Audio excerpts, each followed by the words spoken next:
जय सिया राम। मैंने समझा मिल गया खोया हुआ शिकार, संभव है जा रहा हो वह सरयू के पार। कौशल्य तुम्हें ज्ञान यह है, मैं धनुर्वेद में शिक्षित हूँ। हो लक्ष्य भेद या शब्द भेद, दोनों भेदों से परिचित हूँ। इसलिए शब्द पर ही मैंने कर लिया लक्ष्य निश्चय अपना। फिर उसी लक्ष्य पर उसी समय सर छोड़ दिया निर्भय अपना। पहुंचा तो बाण लक्ष्य पर ही, पर लक्ष्य न उसका जीवन था।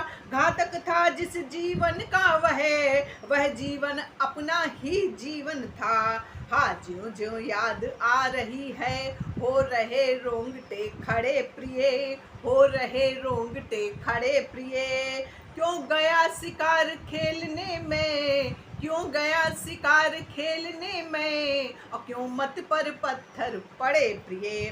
ठहरो कुछ विश्राम लूं, बहुत अभी है बात, नहीं सुनाना ही उचित है थोड़ी सी रात।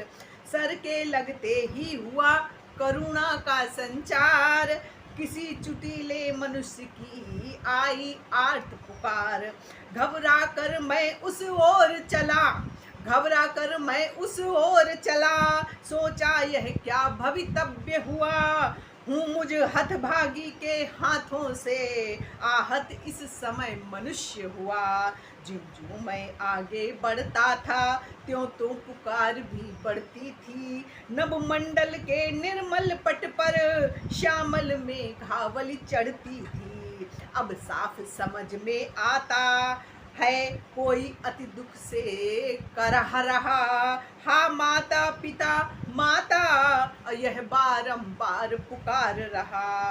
पहुंचा तीर समान ही मैं भी जल के तीर, कांप रहा था उस समय सरयू का भी नीर। अब मैं घायल के था समीप, पर आपा मेरे पास न था। मैं था शरीर था आंखें थी, मैं था शरीर था आंखें थी।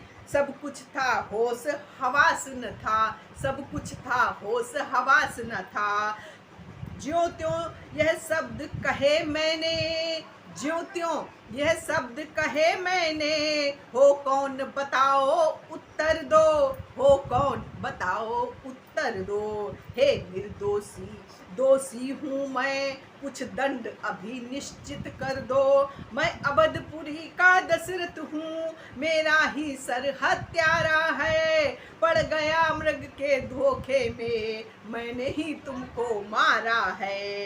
यह कहे उस घायल के समीप बैठा मैं घाव सींचने को। जिस हाथों से छोड़ा था सर, उससे ही उसे खींचने को, उससे ही उसे खींचने को। निकली सर के साथ ही एक रुधिर की धार, गूंज उठी फिर पूर्वत वन में करुण पुकार। सियावर रामचंद्र।